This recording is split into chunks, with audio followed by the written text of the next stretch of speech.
Late as ever with an album review of Taylor Swift's new album, The Dead Poets Society. Tortured Poets Department, sorry. Hello and welcome back. You are with me. I see Snap. Like and subscribe. Unsurprisingly, the fastest selling album this year. Do I even need to tell anyone who she is at this point? Queen of pop culture, possibly the most obsessed over woman at the moment. And it comes at no surprise, she is on a mission. Re-recording a lot of her old albums, on the side of touring, and not just a new 16-track album. On the same night, bangs out another 15 tracks, making it a total of 31 tracks, coming in around 2 hours and 2 minutes. Quite long, if I may say so, and it's quite commendable doing all this stuff. I'm not going to review it as 2 parts, I'm just going to do the whole thing. Bang. I'm not adverse to some Taylor Swift, both her old and new music. Marry me, Juliet, you'll never have to be alone. I wouldn't say I was like a super fan, and to be honest, I don't really get the hate. But unfortunately, I think this album is a bit of a miss. Feeling quite tired, washed out, and slightly bland. She's clearly trying to get all this emotion, thoughts, and energy out, but doesn't seem to be finding the right words or descriptors, leaving some of the songs feeling empty or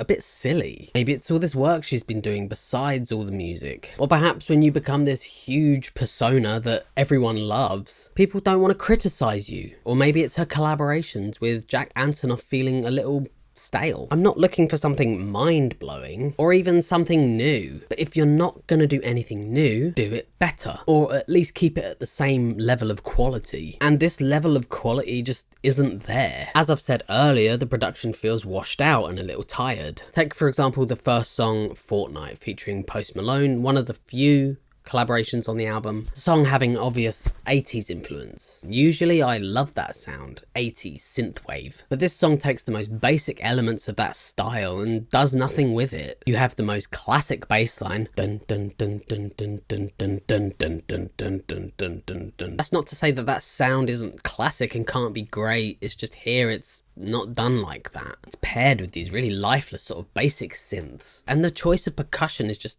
wrong. The percussion is frequently bad, not just on this song but even on the next song, having again this sort of 80s Prince-like drums. You can hear that they're like trying to make them sound a bit retro, maybe like they've been recorded on tape, but again they've just made them feel super washed out and just kind of squashed in the background. Really odd choices for these great producers and songwriters. Although I must admit, in the song Fortnight, I really enjoyed the vocal melodies of Taylor and Post Malone. Really great harmony, and they kind of work together, and I think their voices both really suit that aesthetic anyway. So it was definitely their voices that carried that whole song. And the subject matters between songs change in Taylor Swift's fashion, between feels of an ex, broken hearts, ongoing feuds, and judgment from everyone around. And there's a clear, if not obvious, connection to Matt Healy, with songs like So Long London, The Smallest Man Who Ever Lived, Fresh Out the Slammer, Tortured Poets Department, Fortnight, maybe even, and I think there might even be a few more. The Smallest Man Who Ever Lived is one of the better of the songs. Basic but really nice piano. It builds up into this really strong anthem. I really loved the instrumentation on this song. Lyrics are quite on the nose and obvious, but they kind of work. The mix also feels better as well. Everything sort of sounds a bit more cleaner and in its place. But comparatively from this song, even though I did like it, there are better songs on the album, like the song Peter, which I also think is about Matt Healy. I'm not 100% sure, but could be. And this song draws comparisons with Peter Pan and Wendy. You need to grow up before this can work. But at the point that it happens, it's too late. People grow, people change. And it's this song Peter where Taylor is using like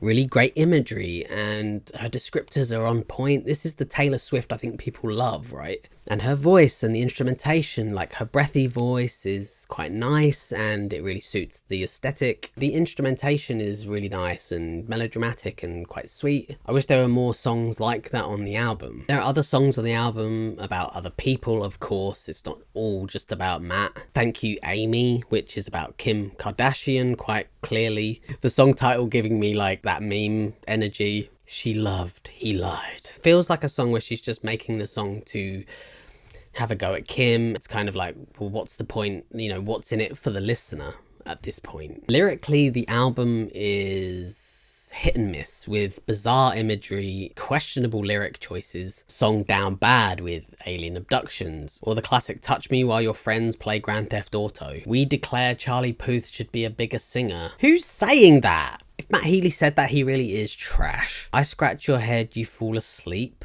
like a tattooed golden retriever. Look.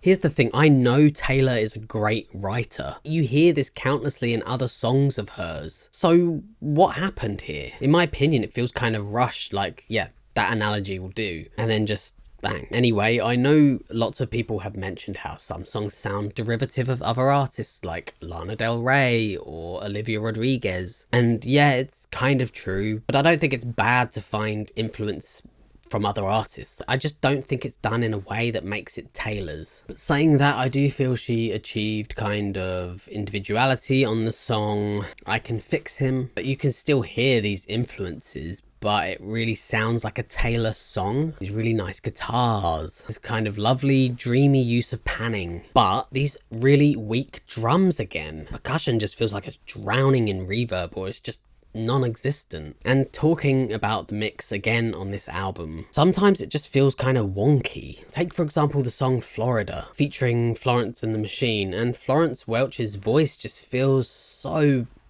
loud, but louder than everything else on that track. It's kind of overpowering, and her voice is already quite strong, so it just feels like too much. Honestly, it's quite hard to listen to for me. I know I'm criticizing a lot of the bad songs, but there are good songs as well, like the song Loml, Love of My Life, a song in the vein of a piano ballad but clearly has its sort of own feel and quite moving. And I really like the instrumentation. It's not just like a classic piano, it has this sort of edge to it, and yeah, I really like it. I think altogether the second part of the anthology just hits stronger, with songs like I Look in People's Windows, a short kind of sweet song reminiscing about someone you knew, what could have been, the what ifs of past relationships, were they really that bad? I Look in People's Windows, transfixed by rose golden glows, perhaps seeing them through social media, seeing them in the background of pictures or, you know, other people's windows to their life. Or she's genuinely looking through people's windows, and I wouldn't put it past her after the song Black Dog. Another song I enjoyed was I'm Gonna Get You Back. While I wouldn't say it was amazing, it was quite fun. Although there are better songs here and there, they're scattered amongst bad songs like Black Dog or I Hate It Here, Thank You Amy. Musically, the second half of the album seems better. Bolter, The Prophecy, The Manuscript, and the before mentioned Peter. These songs in particular, the mix feels way more cohesive, more consideration was put into them. Lyrically, they sound way more mature and thought out. It's a long album with songs that just meld into each other. The mix goes up and down. It's dependent on each song. Some songs sounding quite nice whilst others just sounding generic. Feels to me like there just wasn't enough time, or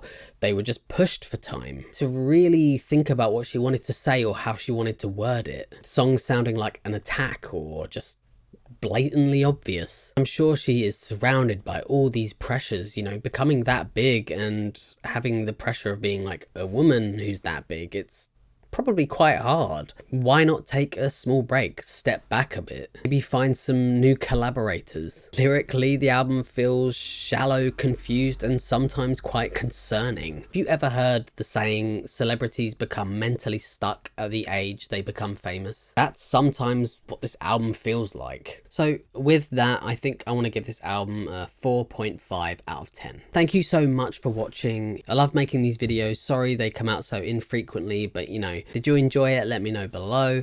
Tell me what I should review next. And yeah, hopefully catch you on the next one. Thank you so much. Goodbye.